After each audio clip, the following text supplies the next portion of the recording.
Hi, everyone. Welcome to Waste 360's Nothing Wasted podcast.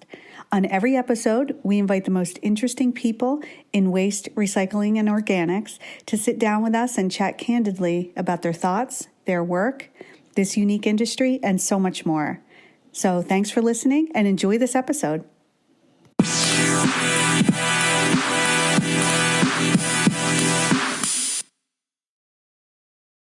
Hello, everybody. Thanks for joining this session.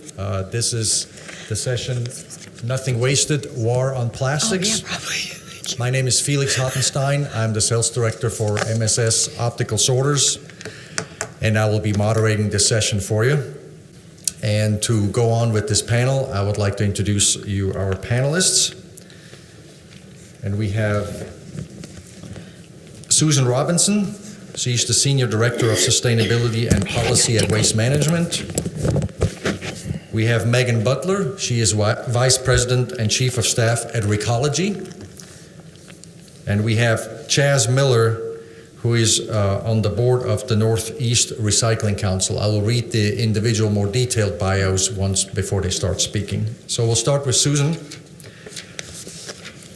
Susan leads Waste Management Sustainability Team. In this role, she is responsible for sustainability policy, advocacy, and reporting. Her 30-plus years in the industry includes work in the public sector, nonprofit environmental work, consultancy, and over 25 years in the private sector. Susan's experience includes global commodity marketing, research, and analysis of industry trends, and 20 years managing municipal solid waste and recycling contracts. Susan is active on several boards, including the American Institute for Packaging and Environment, AmeriPen, the Paper Stock Industries, PSI, the Southeast Recycling Development Council, SCRDC, and the REFED Advisory Council. Susan attended Stanford University and holds a BS in Applied Earth Sciences from the University of Washington. Her master's work in environmental studies is from the Evergreen State College. Please welcome Susan Robinson. Thank you. Great. Can I set that there? So it's not so obvious putting it. Great. Thanks so much. You'll notice from my bio, I'm material neutral. Food, paper, plastic, you got it. We're talking about all of it here today. But today is going to be talking about plastic. So let's see here.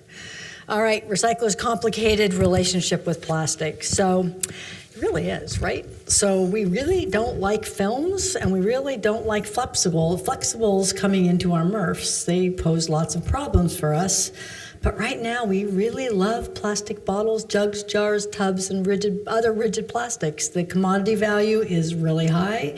So we have a kind of love-hate relationship with plastic. So we're going to talk a little bit about that today and kind of what's a recycler to do, right? I'd say first things for folks in the room who manage plastic in some way or other is understanding the impact of plastic on your business, engaging in policy discussions, and making sure to do our homework, collective homework, when we invest in technology so that we're buying the right technologies to solve for the right problem, especially with something like plastic that's changing so fast.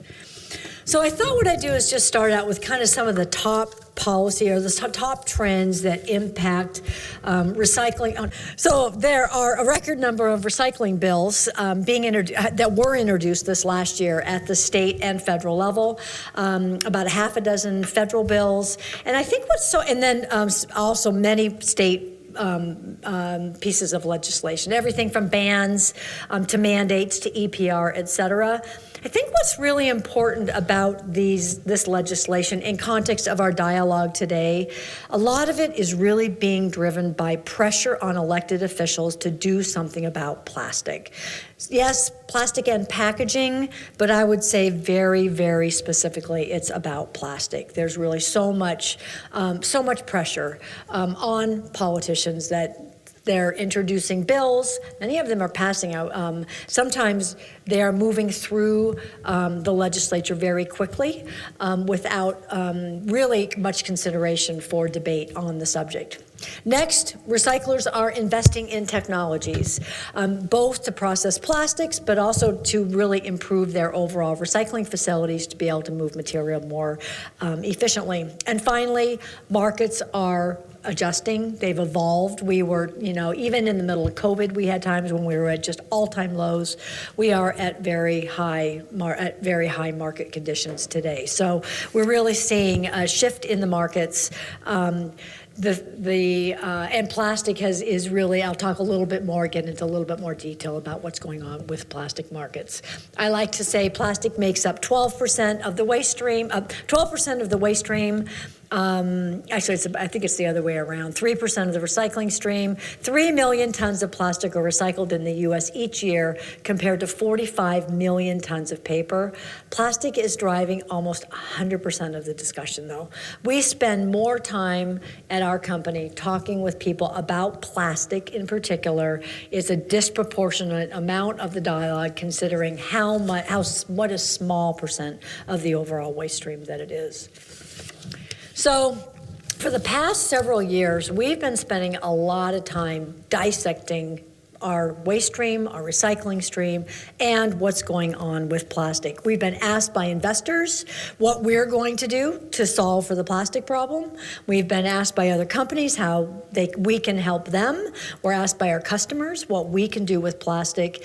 And, really it's driven a lot of deep, really mining of data to try to understand better what makes up the plastic stream. And my first comment I make is that we use this terminology plastic. It is not all the same. It's no more the same than cardboard and mixed paper are the same, or aluminum and metal are the same.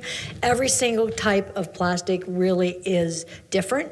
It has different markets, different resins, different handling, and that really means we're posed with a vast, complexity of commodities that we're dealing with. And the interesting thing about plastic is they're evolving so much. There's so many new types and forms of plastic that it makes it very complicated for our customers and for our recycling facilities. I can't tell you how much confusion we get even at our own facilities. So that technology role plays such an important part because plastic really is so confusing. So we look at how there's 35 million tons of plastic in the U.S. waste stream, and these are U.S. EPA numbers. One can disagree with them, okay? They're not perfect, we get it. We use them for the trends that they set, and they give us the general picture. So of 292 million tons of waste in the U.S., 35 million, just stop and think about that. Almost 300 million tons, 35 million are plastic, 12% of the overall waste stream. So the 41% is plastic packaging, 38% is durable plastic. So that's like car parts, furniture, carpeting, that sort of material. That's about 40%. 21% is stuff like diapers, trash bags, and cups. So in my world I live in right now, I'm really talking mostly about that 41% plastic packaging that is the material. A lot of it ends up in our recycling facilities or could flow to our recycling facilities. So we think of it in terms of the fact that about 13% of that plastic packaging is now being recycled. It means there's a lot that's still in the trash. There's a lot of plastic out there that's still in the trash. About 1% of the overall waste stream is plastic altogether. So we also look at recyclability by resin type. Now this is a diagram we put together by kind of slicing and dicing some of the EPA data. And that green portion of the pie chart is basically the type of material that we recycle at our recycling facilities. It's HDPE, natural and color, PET, various types of PET, polypropylene, so those are all just by broad resin type. Basically, there is about 11 million tons of plastic packaging that can be recycled at single-stream Murphs. Once again, I just want to kind of put that in context. Waste Management recycles about 10 million tons of traditional recyclables each year, and we're the largest recycler in North America, compared to a total in the US of 11 million tons of plastic packaging that can be recycled. So we only handle a couple 100,000 tons of plastic each year, and we're the largest recycler in the US. It's just such a lightweight material compared to other materials. It's a very small percentage of the waste stream by weight. But again, it captures most of the attention. It's a big problem we're trying to solve, and there's a lot of dialogue about alternatives for us. PET, HDPE, and polypropylene, growing recycling. We're trying to get more of it. We're working hard to get more of it. We also recycle quite a bit of commercial film, but that's really a different animal. So for those of you who are in the recycling business, film plastic, actually, if it's a commercial source separated at the stream, like if you go to the back of a Costco store, they'll often have balers where they actually bale that film. That's good, clean film that can be recycled.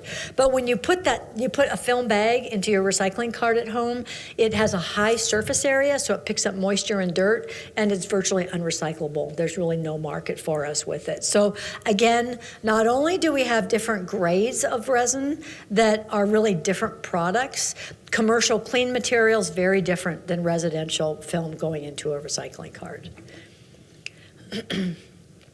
So Murph commodity values, this is pretty interesting. It's a little bit busy on these charts. On the right, you can kind of see the different colors of the different years.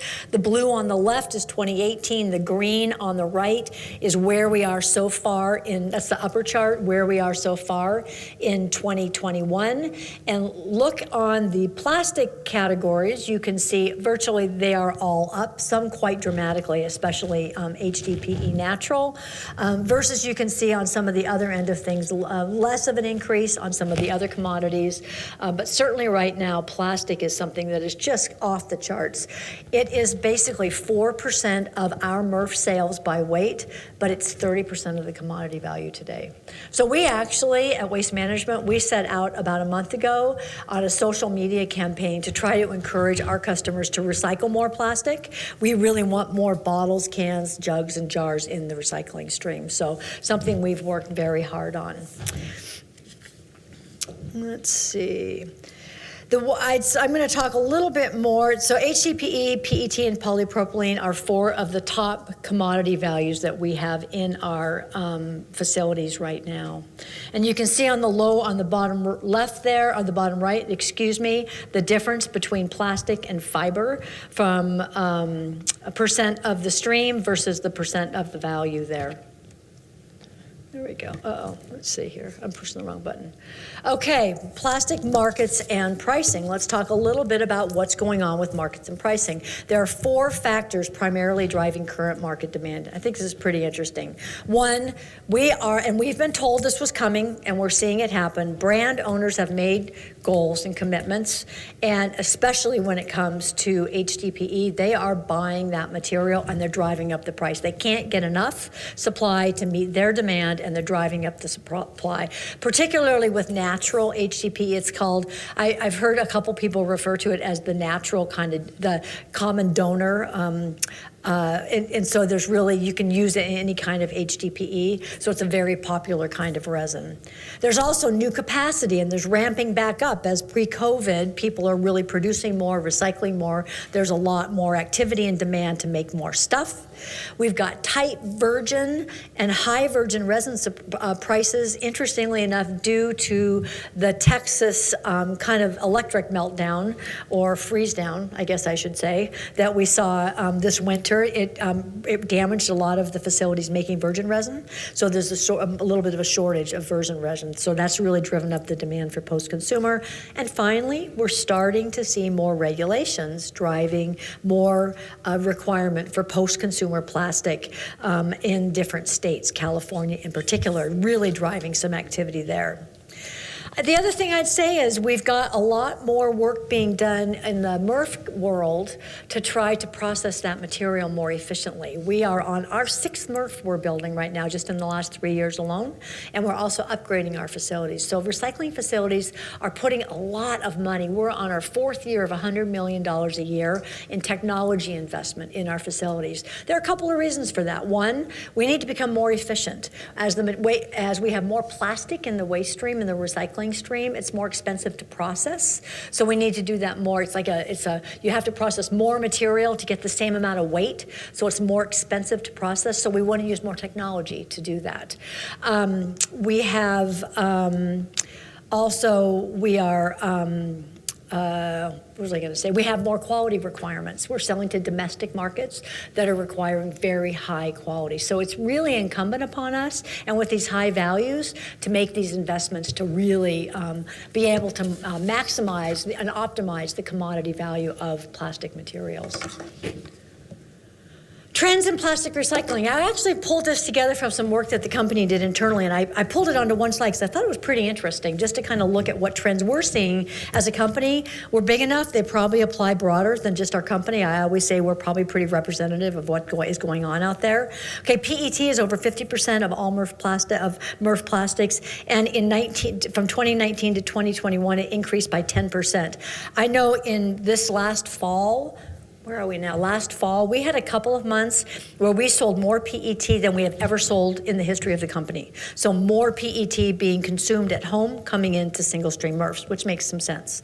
Natural HDPE is 8.5% of our plastics, and as I said before, it's incredibly valuable. The resin price continues to rise. It's $2,000 a ton as of June, which is amazing. And that's because that translucent color allows for that universal donor concept to support all producers in whatever they're manufacturing. Colored HDPE makes up 12% of our material. That's more tied to virgin pricing. As I said, that pricing is changing because of some of the downtime being from the Texas freeze this winter. Volumes of polypropylene have increased by 37% by 2019.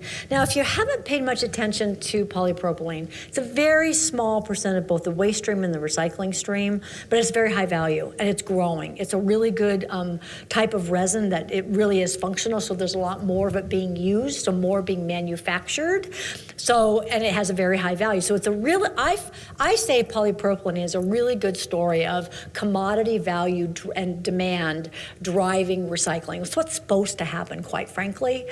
We have the folks we sell plastic to coming to us and saying, we want your polypropylene, we will pay you for it. So we're buying equipment and putting it in our recycling facilities to sort it, to sell at a high value to our end markets. To me, that's the story, that's a good story around what's happening in the marketplace around plastic. The other thing that I think is really interesting too, mixed bales. We used to end up with quite a few 3 through 7 mixed bales that would go sometimes to another recycler who would sort them. Well, interestingly enough, we have 60% less of that because the value of those mixed bales is high enough now. We're sorting it ourselves, and we're pulling out almost all of that material to be able to maximize it and sell it to its highest value. One final note on LDPE film. As I said, a small portion of it ends up in Murphs. It's primarily from our commercial customers. So just a couple of slides to wrap up. I always like to put in a little plug for how important public education is. I mean, recycling is confusing to our consumers, but plastic recycling is really confusing, and we need to give them a chance to get it right by telling them how to do it. I think for a long time, we really haven't done a good enough job of educating our customers on how to recycle the right things correctly. So we've certainly been focusing on that, and I think others are as well. And that's kind of the foundation for our programs. We really need to do that. The second is we need to do better labeling of containers. So when consumers buy materials, they know that they're buying something that can be recycled, and then when they go to recycle them, there's a label label that tells them what to do about that. So we've kind of signed on to or are supporting, like, what's the word I want to say? Not formally, informally supporting the How to Recycle label. It's on a lot of retailers are requiring it to be on brand products right now. And it just has a process they go through in developing that labeling that really does just give the customer some information about whether or not, how to recycle each material. And then fundamentally, this is perhaps one of the most important points I'd like to make, which is we need to be buying products made with post-consumer content.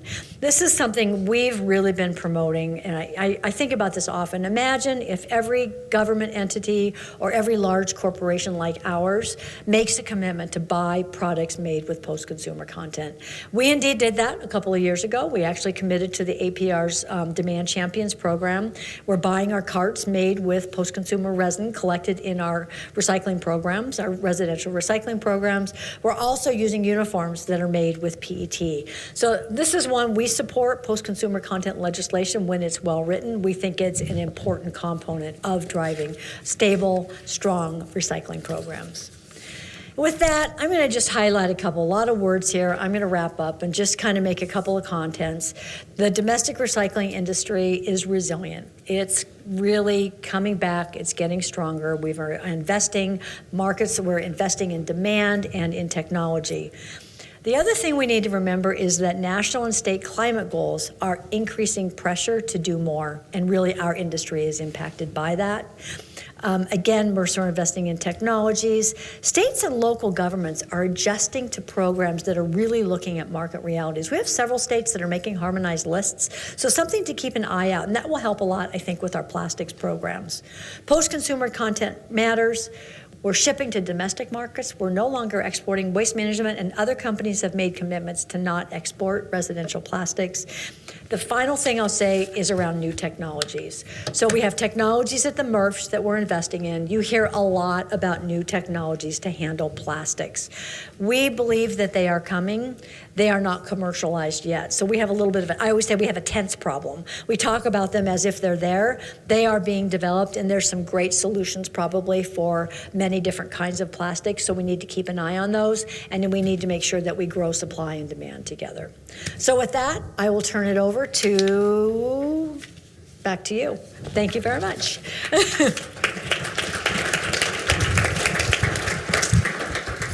Thank you, Susan. That was a great overview of all the challenges and what's going on currently in the Murphs and the plastics markets. And I think she covered really well all the steps in the supply chain that, have worked over the last year or so, where all the materials have grown so strongly in value and in recovery, and everybody as part of the supply chain has stepped up their game to make sure that plastics recycling has gotten so much better, also in the response to some of the challenges that have come from outside the industry.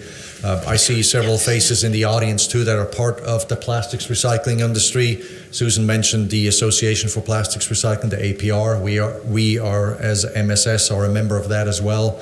And the organization as a whole has really put a strong push on the market demand side, on trying to make sure that it's not necessarily from the plastics that are generated side, so from the consumer, trying to push the consumer to recycle more. Of course, that's part of it, but also on the demand side, that the recyclables, the recycling plastics, once they're sorted, so that they're actually being able to be sold, and so that there's a pull from that direction to make it attractive to everybody to recycle more plastics. So hopefully in the discussion that we'll have after the other two speakers have completed their talks, we'll hopefully dig into that a little more.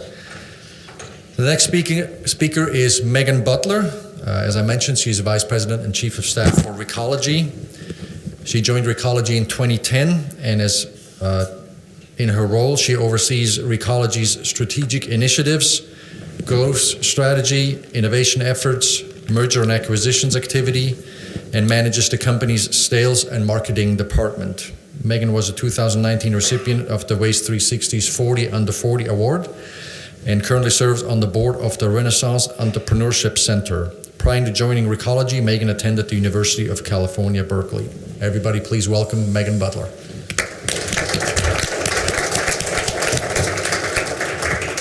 Thanks, Felix. So you're actually going to hear me echo a lot of similar sentiments to Susan, which makes a lot of sense. You know, we both represent companies that are in the same spot in the supply chain in dealing with these types of plastics. So before I kind of dive into the meat of my presentation, I did want to give you a little background and context so that you can kind of see the perspective that I'm coming from when we talk about the problem with plastics. So Recology provides collection and recycling and organics processing services, as well as owns and operates a number of landfills on the West Coast. So we have a presence in California, Oregon, and Washington. And so when I'm talking about the problem with plastics, and we talk about this topic here today, I'm mostly referring to the single-use plastic. You heard Susan talk about like the mixed 3 through 7, mixed rigids. These are the types of plastics that I'm referring to when I kind of talk about the problem with plastics.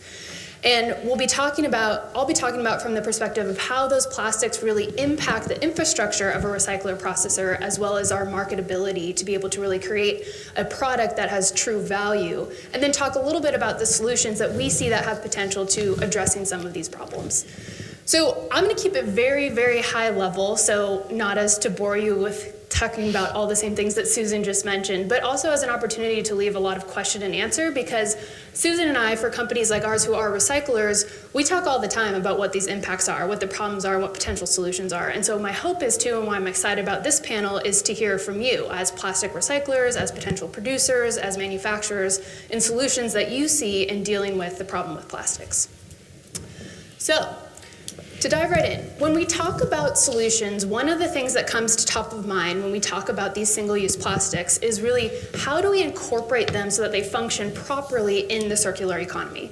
So this picture here depicts the circular economy working appropriately for plastics. So you have a number of different stakeholders that are working together, even if not directly, to collect, process, and then ultimately produce a new product that can go back into the marketplace.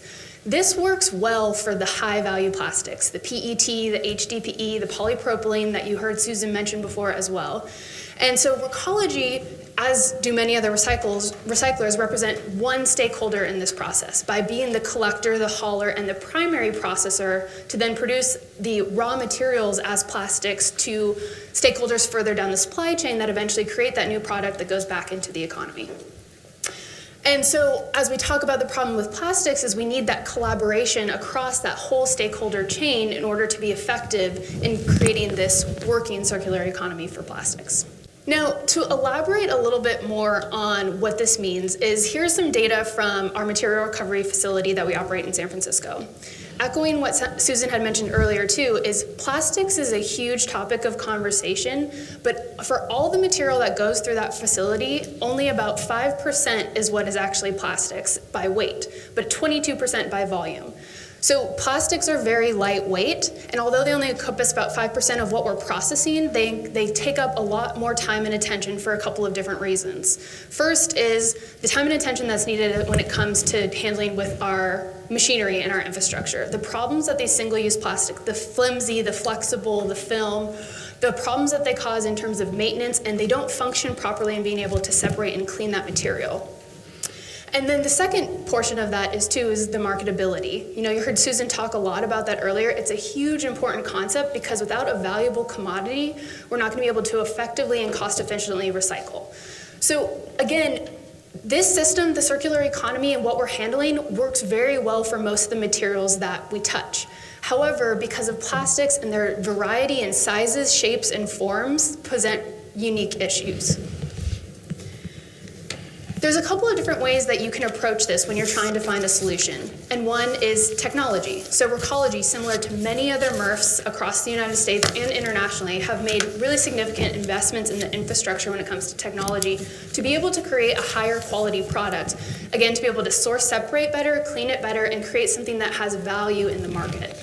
So this again works well for those high value plastics. PET, HDPE, polypropylene, clean LDPE. With the investments in technology and the research and development that's happened when it comes to opticals, the infrared technology, being able to incorporate robotics as well as AI technology, we've been able to make significant strides in cleaning up that material, which has been hugely important when it comes to being able to sell that, both internationally as well as domestically. But what hasn't been successful is the ability to accomplish that when it comes to those mixed plastics. Again, as Susan mentioned too, is the ability to produce a single resin works well, and you can find that high value commodity. But when you put that into your curbside bin and it gets contaminated, you have the film, you have number 3s, number 4s, number 7s, there's not markets that are readily available for us to be able to sell into, and that's where the problem exists. Another way to look at this too, as we continue to talk about markets, is what are those outlets looking like? We've actually seen some significant movement in this function as early as this year with the Basel Convention Plastic Waste Amendments, which is basically a global effort to address the mismanagement of plastics while at the same time encouraging domestic outlet options. So Recology, like many other companies, although the United States is not a party to the Basel Convention, has implemented policies that come into compliance with the plastic waste amendments, which further limits the movement of that material across international boundaries. Now, this is a good thing on a couple of different levels. Is one, it does make us as consumers as well as handlers of that material be responsible for the management of that, but it also encourages the domestic development of markets. And what's encouraging is Recology has actually seen quite a bit of that movement, particularly on the West Coast, although at a very small scale and at pilot levels. The research and development that's been going into handling mixed rigid plastics has drastically increased in the last 6 months to a year, which is encouraging. However, it hasn't quite translated over into the same with the mixed 3 through 7 bales that are the most difficult commodity to work with, which is good news. And we've seen the same thing that Susan mentioned. We've seen a decrease in the overall bales that are created because of the technology that's gone in, but at the same time, it hasn't completely eliminated. So there still needs to be work on creating those domestic markets so that there is the outlet that's available for those types of commodities. Similarly, on the policy level, and an area where Recology's been more active is at the local level.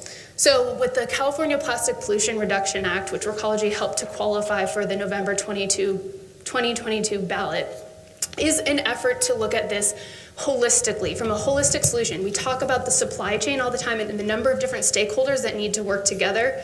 This is an opportunity in a way that we see as a potential solution to handling that from start to finish. Okay, so back to the Plastic Pollution Reduction Act. So again, this is intended to be a holistic solution looking at the stakeholders across the entire supply chain. And so what this attempts to do is actually looks at authorizing CalRecycle, which is the regulatory agency in California that oversees solid waste and recycling, ensure that all plastic packaging, and again, this is the particular problematic plastic packaging, is recyclable or compostable by 2030. It also reduces the amount of plastic packaging that is to be entering into California. There's certain percentages by which we're looking to reduce that. And then finally, it does take into account the supply of that material and their product design, because as what have typically and traditionally been looked at as end-of-life processors, we oftentimes don't have the influence on the upstream availability or the upstream manufacturing of those types of things, those types of products. And so this would look at charging up to a 1% fee on all plastic packaging, would then go to pay for the infrastructure, such as the technology that we've been talking about, to be able to appropriately process that material and again, create a valuable commodity that has a market outlet. It would also go to pay for environmental restoration as well as local government litter programs. And what's again been very encouraging around this space is the amount of interest that's come from these stakeholders that cross the entire supply chain in this topic. We've seen increased engagement in consumer brands over the last couple of years that we haven't seen in the whole time that recycling and plastics has kind of been this hot topic. We've seen heightened activity when it comes to research and development in processing infrastructure for plastics recycling specifically. And we've seen companies create specific sustainability goals around recycling and product responsibility. So there's no question that there's an appetite for partnership here. What's left for us to do is to determine what is that real world solution and then come up with actionable steps to execute it so that we can bring those problem plastics into that workable circular economy. So with that, I'll turn it back over to Felix and we can go to our next presenter. Thank you.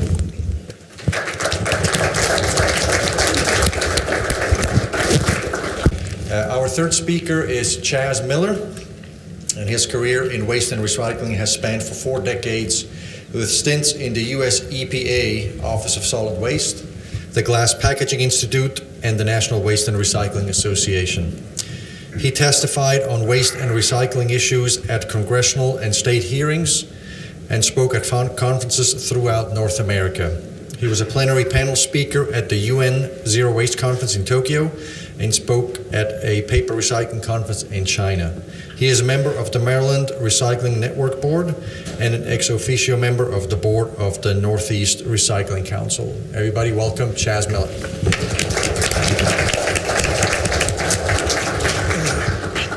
Good afternoon. I want to make some key things that I want to talk about because the session's about the challenge to find real solutions to manage plastic waste. First, what are we trying to accomplish?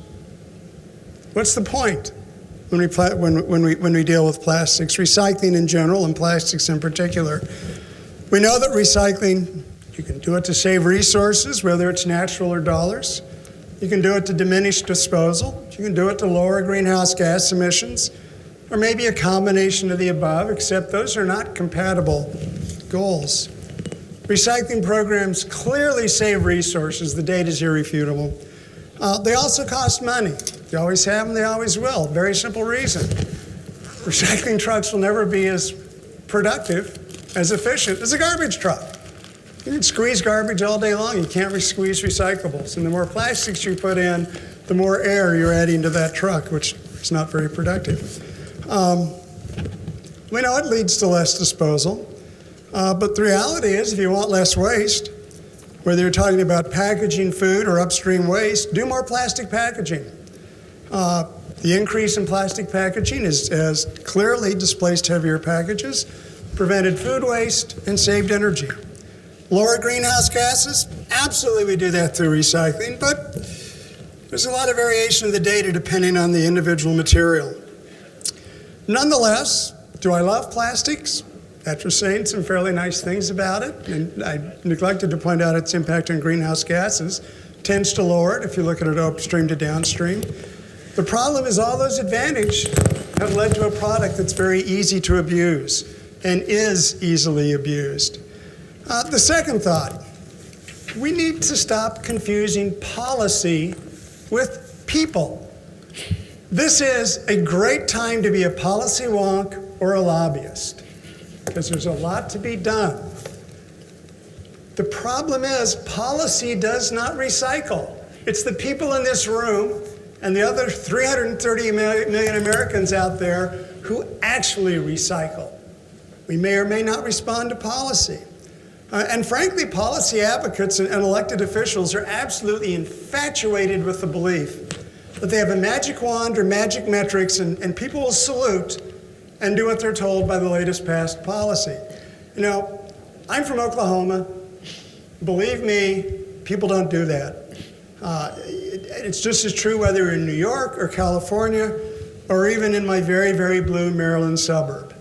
The recent Swanner report on the contamination experiment up in the Ohio area pointed out that even after a very extensive education and enforcement program, the number of people who could have cared less about recycling actually increased by 3 percentage points, in spite of tremendous effort to improve recycling. I hate to say it, folks, you got to start thinking outside your little bubble on recycling. There are people out there who just don't care. We have got to start planning for those people. We've got to start planning for failure and how to deal with it. And that has a lot of implications for goals and other things. We've got to get realistic about what is achievable. You know, I only know of one city in this country claiming above a 50% recycling rate that I actually trust because I know their numbers are verifiable. The others, I want to see the data behind it. And it's worth noting that the European Union's auditors released a report in October that simply said the European Union is at risk of not meeting its 2025 or 2030 plastic recycling goals. And not only that, but with the new recycling methodology being adopted today in Europe, you're going to see the plastic recycling rate actually go down in 2022 when the new numbers are released, because it's a much cleaner, more realistic methodology that gets out a lot of, shall we say, junk in the system. That's a pretty severe drop, especially if you're wanting to go up, not in reverse. I would be totally remiss if I didn't bring up recent APR policy on Steve's behalf. And frankly, it's an honor to fill in for Steve. The work that he and APR have done on promoting and moving plastic recycling forward has been utterly invaluable over the last 2 decades. They recently released policies in support of container deposits, in support of recycled content mandates, and in support of what's called a mass balance or corporate averaging methodology for determining recycled content for a company. And it's all good policies. And finally, I think we need to learn from our mistakes. Now, if you're in the scrap business, you do that every day. Because if you don't learn from your mistakes, you're out of the scrap business. It's very simple. When it comes to policy for recycling, we tend to just blithely move forward as if mistakes didn't happen. We got to get a lot smarter about that. And that's what fascinates me about this report from the EU's auditors. It's a report, it's not an audit. There's some fascinating data in it. It's worth noting the EU exports 1/3 of its plastic waste. Basel Convention be damned. It goes out of the EU. It's worth noting the reporter said that EPR, for instance, it encourages lightweighting, but it simply does not encourage recyclability. Some hard stuff in that report. People need to talk about it more and think it through. I'm delighted to be here. I look forward to your comments, and I thank you for your time.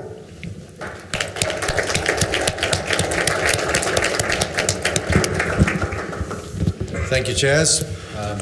I hope you all were able to get a little bit of an overview of the topics that we would like to discuss. Any particular questions that you have?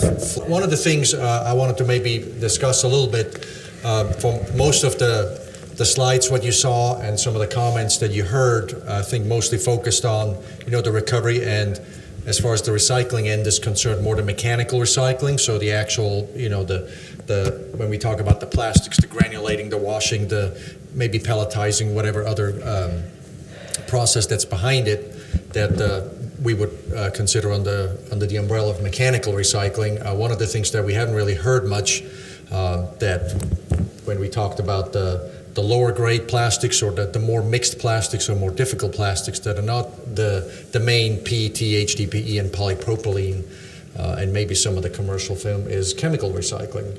Maybe the three of you could maybe make a quick statement on if your company, in the case of Susan and Meghan, if your companies are thinking about it. Obviously, in the news, the general news, there have been some announcements of the plan of large chemical recycling facilities coming online over the next 1, 2, 3, 4 years. So I would like to hear your response on that, and maybe Chaz, you can maybe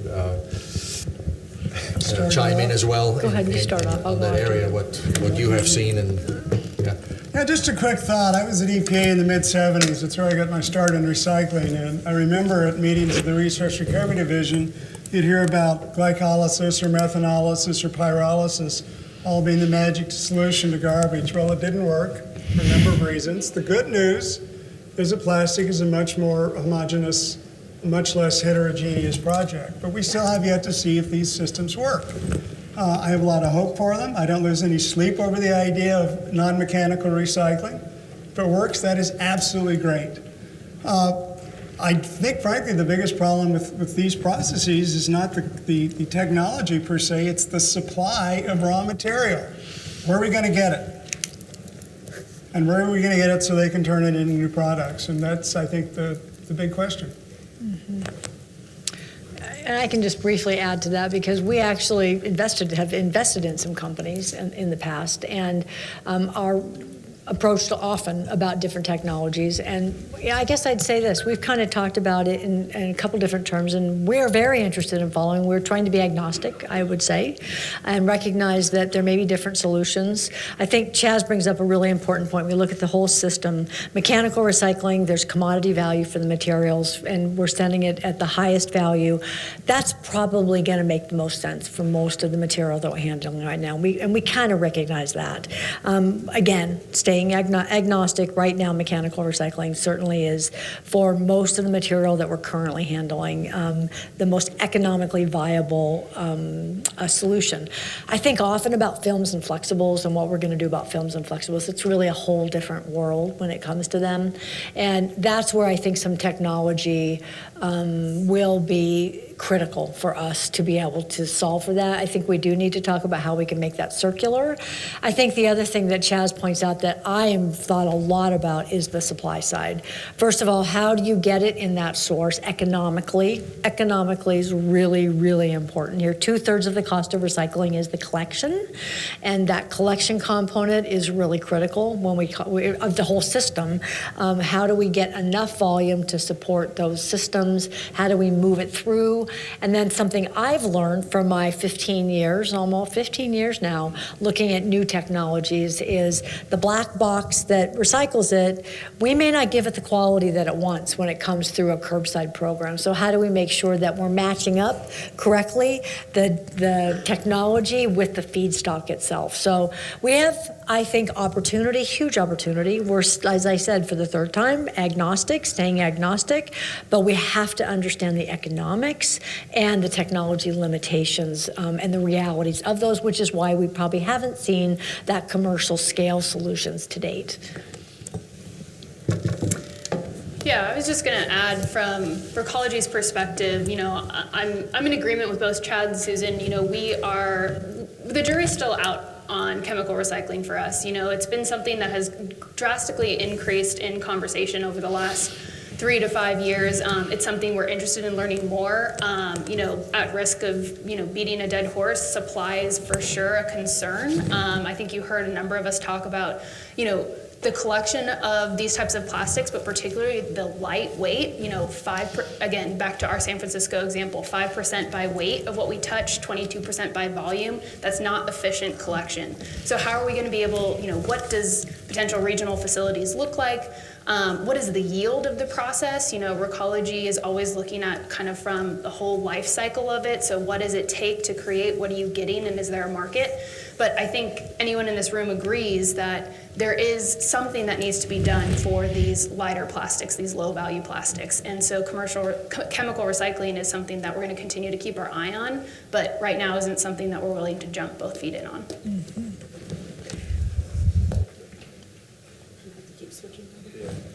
There's a question. Thank you. Yeah, so I would like to open the floor for questions to the panel. If you ask a question, if you don't mind stating your name and the company you work for, that'd be very helpful. Thank you. Hi, I'm Kerry Stanford with Resource Recycling Systems, also the recycling and recovery node lead for Remake. I am curious as to your stance on some of the transition materials, such as the thermoforms, which are not bottles, are becoming a larger and larger part of the PET stream and some of the other plastics as well. I'm also interested in your thoughts going forward on the flexible packaging, knowing that in current Murphs it's a real problem. But at least in one experimental facility, we have demonstrated that it can be collected in single stream without negatively impacting the rest of the recyclables and producing a product that, while at this point has a limited number of homes as a feedstock, has potential to, as other markets develop, become a viable Murph material. And the last piece I want to say is I think we have to face that recycling of all of the materials is facing more and more reduction in density, that all of the transition is to lightweight plastic bottles, to lightweight corrugated, and we're seeing a great reduction in the amount of burned paper. And so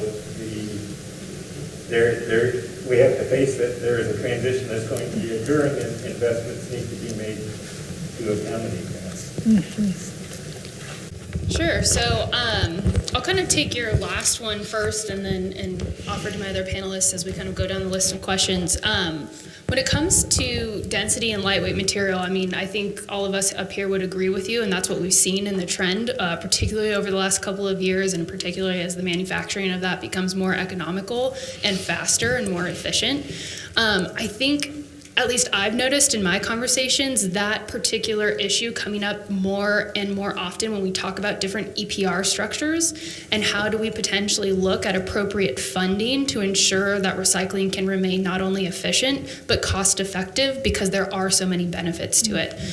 And so I think, at least from my perspective, we haven't seen the end-all be-all perfect solution when it comes to that, but there has been a lot of talk around how can the producers and the manufacturers of that type of product play a larger part in the end-of-life recycling and the processing of that. And I think that the funding becomes a part of that. Chaz actually mentioned earlier in his presentation the need for verifiable data, and I think this also comes a part of that topic of conversation as well. Because not only from a recycler's perspective, a jurisdiction, a state, a country's perspective, but also a producer's perspective, as more and more regulations and mandates come down on what they're going to be required to do, there needs to be that verifiable data part of it. So perhaps something looks like there's funding mechanisms that manufacturers can contribute into the increased, technology investment into these so that we can create something that's economically viable when it comes to the increased lighter weight materials. So I'll pass it over to my panelists. You want to go first? Well, lightweighting's as old as we've had products and packaging. There's absolutely nothing new about lightweighting. It's just picked up steam because of plastics. In the 90s, the newspaper industry was lightweighting. They were making the sheet smaller, they were making it lighter in the bias weight. There's limits to how much you can lightweight a corrugated container because it needs to meet certain tests of the ability of that container to protect the product, whatever's inside the corrugated box. And what has driven the plastic industry for the last 30 years has been lightweighting. It's been making more with less. And it creates a real conundrum. Which is more important, fewer trucks on the road or more recycling? And I would love to see a show of hands on that sometime, because that's the nub of the beast right there. That is what has propelled plastic as a product. I used to work for the glass industry. Could never compete with them on lightweighting. Could never compete with plastic products when it came to the number of delivery trucks. And that's less oil and gas being used. It's something that for some reason, people just don't want to talk about. I'm sorry if it hurts recycling. Recycling was not created by God to be the most important thing to be done. It's one of many things that affects the products and the packages we use every day. And we've gotten so obsessed with recycling as the ultimate, we've forgotten there are other attributes of a product and there are other things on the hierarchy. And I think we sort of need to dial back a little bit and figure out, again, one of the things I started off with, what are we trying to accomplish? That's good. And I'm going to touch on all three questions. I have three questions down here. Thermoforms. Oh, I'm sorry. Go for it. No. And what was the other one? Just the density and the lightweighting. And I think it goes back to the value and market demand and the cost. It's like they all really ultimately have the same dialogue around them. What is the value of the product? Is it worth it to be able to invest in the technology to collect it and process it, and in what form? I think about thermoforms. They have a lower value than PET. So if we do something separate with it, then we have a cost that goes into that, and is the value of the thermoform worth it for us to make that investment? And flexible packages, if we had an end market for it, we'd probably pull it out. But why? We don't get paid until somebody pays us for it. So why we can't separate that material until we have an end market for it? And as things get lighter weight, again, the cost of processing goes up and the whole system becomes more expensive. So it's a really interesting conundrum that we have, and I think it's in a way the same discussion all the way around. I think about my polypropylene example, the value drove us making those investments, and if a thermoform or a flexible pouch has value that drives us to make those investments, we've shown you that we will do it. We've done it. But right now, there is no return, no reward for us to really do that. Any other questions from the audience? Yes, sir, please. Yeah, my name is Michael. I'm working Sweetwater. We saw recently with the China banning the import of plastics, we saw the entire market go negative. Has this largely been corrected, or are there still elements of the plastic market that haven't recovered or are still negative? And if so, why? What types of plastics are we unable to process? Also, I wanted to say you guys are a great panel. Thank you. Thanks. One of the ironies is starting in 2010, exports of PET and HDPE started going down because of more domestic processing capacity in this country, something for which those two industries have gotten this much credit, which is a shame. It's just shocking. Secondly, we have rebounded in terms of prices. Susan showed some data. Every week, it's a new record-setting level for polypropylene, colored and natural HDPE. Frankly, they're at unsustainable prices. And it's one of the real nubs of recycled content. How far can you push recycled content until the prices start creating a negative impact on consumers? Mm-hmm. And nobody knows the answer to that because we haven't felt it yet, but you're starting to see it in some aspects on the paper side. Exports right now on the plastic side, if they continue at the same rate this year, you look at the first 3 quarters of this year, 333 million pounds of plastics were exported. And if we stay at that rate for the rest of this year, we will export exactly as much this year as we did last year. On the other hand, you look at what we did last year versus what we did in 2017 or 18, tremendous drop. 2.3 something billion pounds no longer exported in that very short time frame. And it's fascinating, we do exports of plastics in billions of pounds. We do exports of metals and paper in millions of tons. And 1 billion pounds is bupkis compared to 1 million tons. It's a really misleading comparison. Nobody's to blame, it's just the way it's always been done. But they're down. But and actually 42% of the plastics we export go to Canada or Mexico. Mm-hmm. Yeah. And that's we send a lot to Canada. Yeah. We don't export any of our residential plastic anymore. Yeah. So you also have that factor that has to be brought in. Yeah, I was just going to add, Recology also no longer exports any mixed plastic, and a lot of that came from, I mentioned the Basel Convention plastic waste amendments, so you're seeing that for all the parties to the Basel Convention, which again, the United States is not, but Waste Management, Recology, others have instituted policies to come into compliance with it regardless.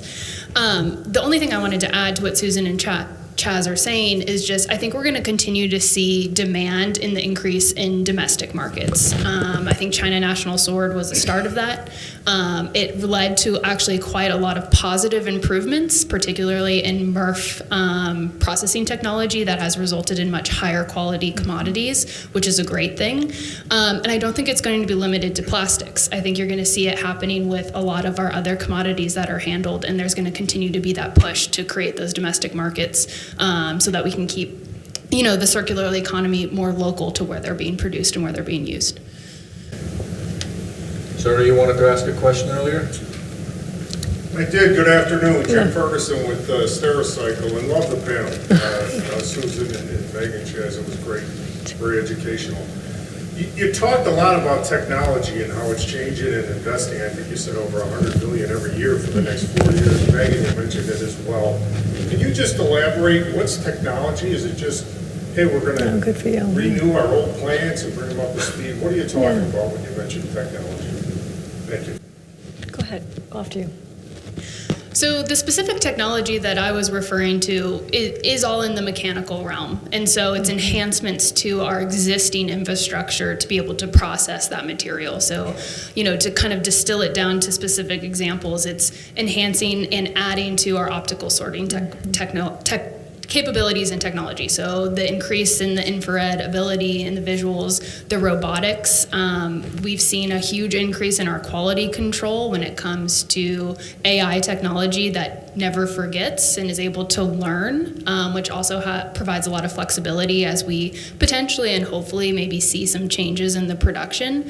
But I don't want to limit it to that's what we're interested in, right? So there's a lot of optional technologies that we're considering on the collection side as well. And most of that for us sits right now in kind of an educational perspective, is how do we better understand how consumers are behaving so that we can better educate, and we can also make those investments into our processing infrastructure, again, with the ultimate goal of finding how do we create a valuable commodity so that this whole system remains economical and efficient.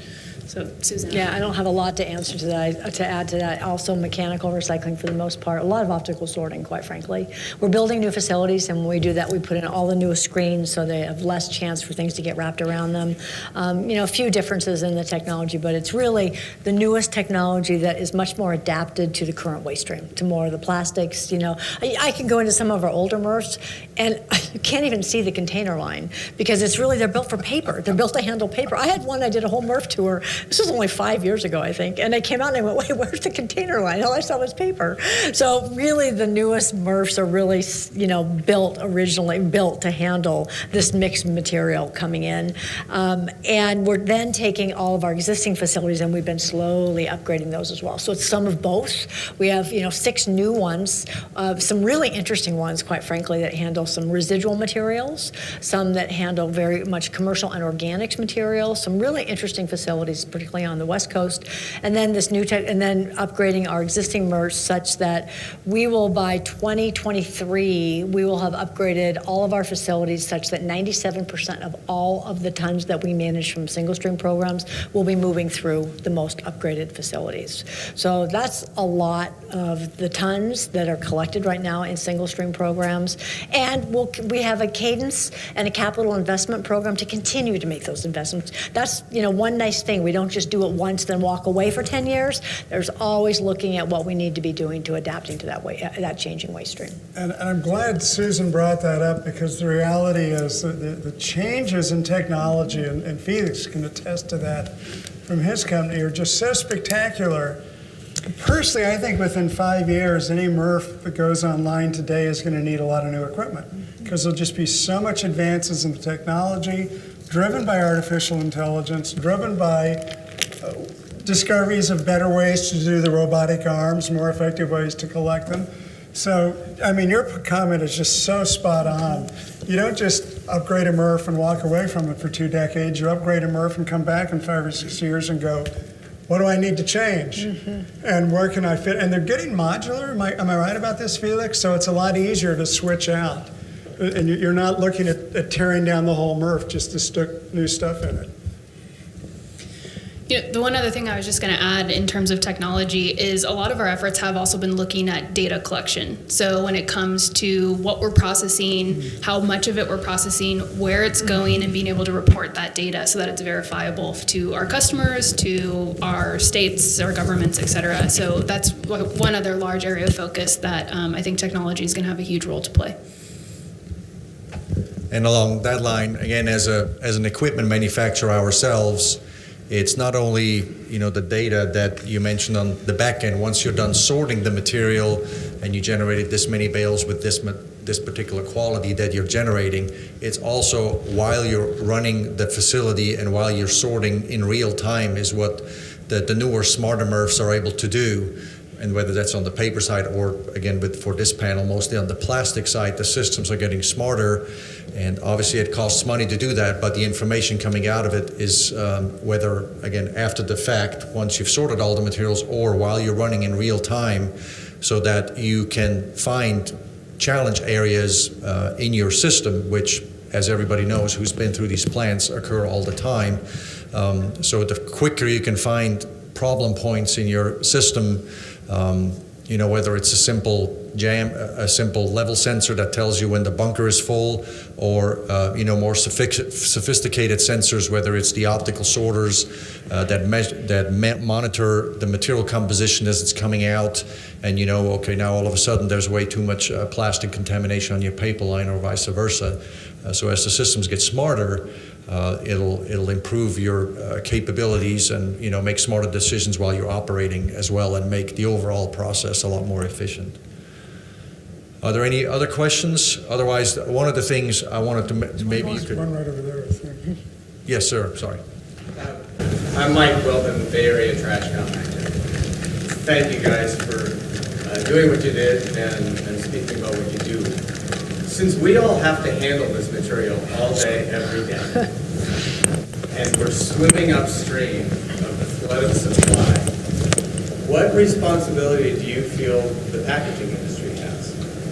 And as people who deal with this stuff every day, what can we do as an industry to push the packaging industry to either work for this type O plastic? I love it. That's good. Or how can we push them to help us keep up with the supply? This is your hood. It's good, great question. I think you've hit the nail on the head.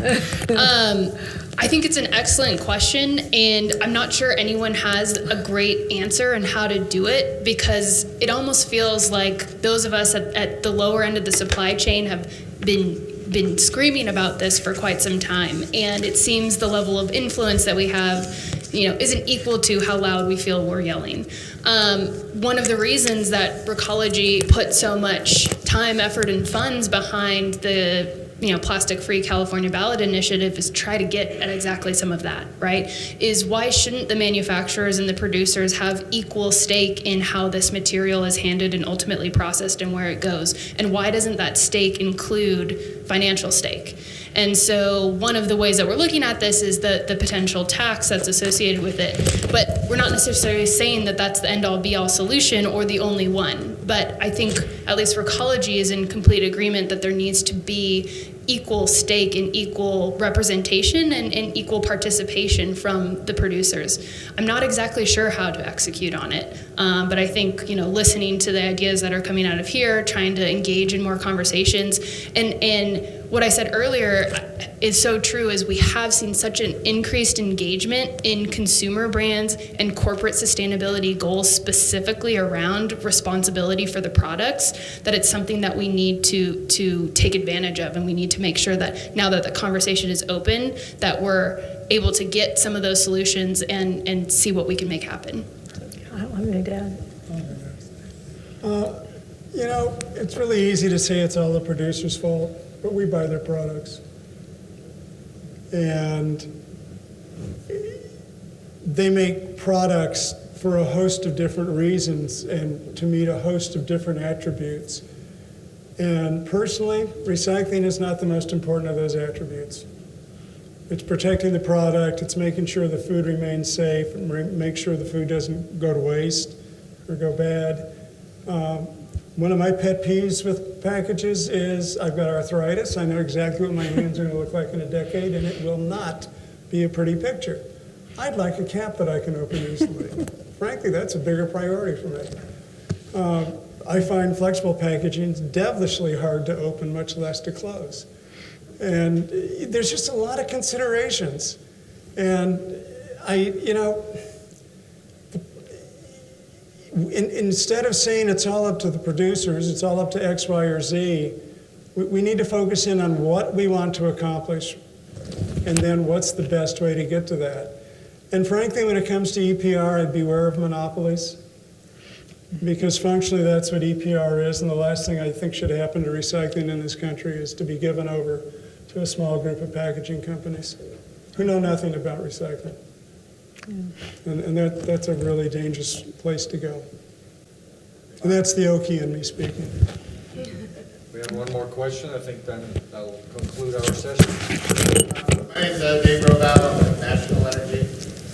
Before National Energy, I worked as a scientist for the Air Force. And about 11 years ago, we had developed the plasma gasification technology that basically, zero waste to landfill 11 years ago. I'm just wondering, in your opinion, given where we are with the state of the solid waste industry, is zero waste to landfill a pipe dream? Go far, Chaz. Okay, it depends on who you're talking to. For businesses, especially manufacturing plants, it's a no-brainer. Yeah. Because anybody who runs a manufacturing plant controls what goes into the door. And it can also be put on their performance bonus. I know for a fact that some large consumer companies have made that into performance bonuses for store managers to meet recycling and other goals. It's not a performance bonus. It's like studying for the test. That's what you're going to do. If you're a resident, it's much harder because we don't have a performance bonus. And the city's going to pick up our trash regardless. They just don't have a leverage over our spending habits and over what we buy and how we spend our money. And I think that subtlety is overlooked. I think it's incredible. I mean, Subaru really kicked it off, I think, in terms of ads and other things. But it's incredible what manufacturers have done with their own factories to control the waste that they create. But that's what they're strongest at. That's where they have the most amazing and immediate feedback. With you and me, those feedback loops are just so much harder. And there's one other element just to add, to layer onto that too, real quickly, is we spent a couple of years really looking at, our CEO at the time said, I want to know what it would cost to recycle. Well, we could probably recycle everything in the waste stream. What would it cost to do that?